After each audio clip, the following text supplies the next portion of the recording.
Okay, so today I'm going to be talking about synesthesia, and I feel like this goes two ways. Either you've never heard of it before, or you've heard of it and you think, holy crap, someone is on shrooms every single day. And I'm basically here to say that I am not on shrooms every single day, and I do have synesthesia. So in simplest terms, synesthesia is the connection or association between two seemingly unrelated senses. So for example, that could be sight and taste, sound and sight. So I'm gonna try to put this in perspective for someone who does not have it, because right now you're probably still a little bit confused. So imagine a baseball, just imagine it, okay? You are picturing that baseball in your head, and immediately you know that that is something white, something spherical. You know approximately the size, you know what it's used for. When you think of this baseball, you have all these associations with it. And when you are thinking about it, there's not this part of your brain that's telling you it's hard, it's round. You don't have to like tell yourself those qualities. It's like when you're walking, you don't have to tell yourself to walk, you just do it. And with synesthesia, these connections and associations work on very similar grounds. So now let's take that baseball analogy. So you visualize it, you know what it is, and you don't have to remind yourself these things. It's just part of your understanding of what that is. So now let's take someone with grapheme color synesthesia, which is what I experience. And essentially what that is the association between numbers and letters with color. So that means that every time you read a book, for example, the letters on a page are different colors. So maybe A for this person is yellow and P for this person is purple.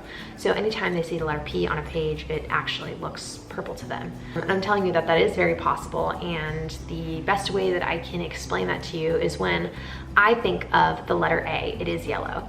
Like the baseball, you don't have to remind yourself that it's white and spherical. You know that the baseball looks and feels that way.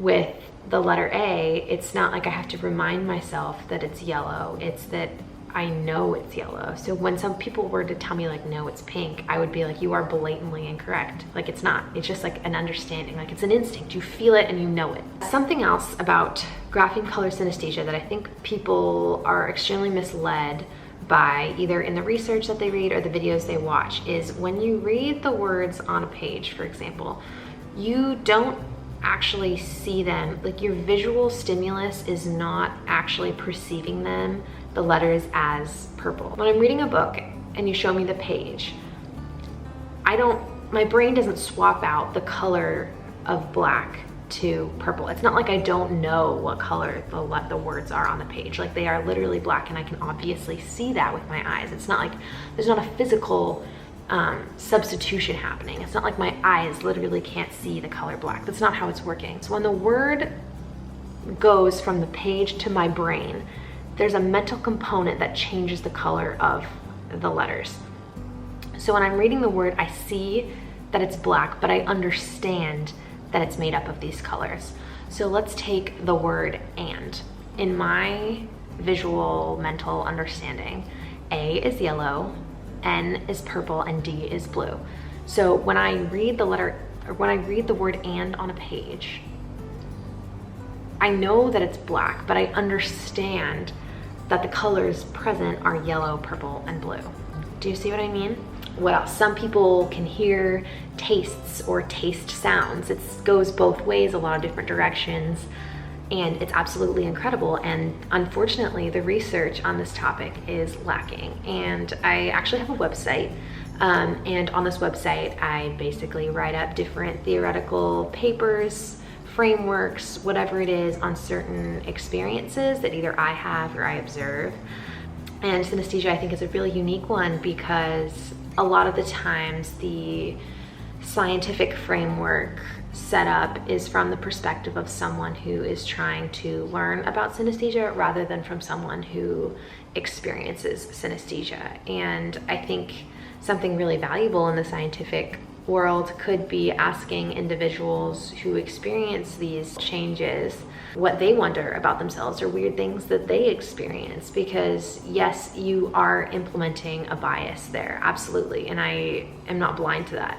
However, I do think part of good scientific understanding is creativity, and if you don't experience these changes or these unique experiences in the world, it's harder to think of them. It's like you can't ask a person to imagine a color they've never seen before. But yeah, that is basically a quick little introduction to what it's like living with grapheme color synesthesia and explaining it. And no, my life is not a shroom trip, for anyone who is wondering. So thanks for watching, and if you have more questions on what this is, let me know. Maybe I could do like a part 2 to this video. I'm also not a doctor or a psychologist. I'm just kind of explaining the way that I experience the world. So with that said, thanks for watching, and yeah, peace out. Peace out.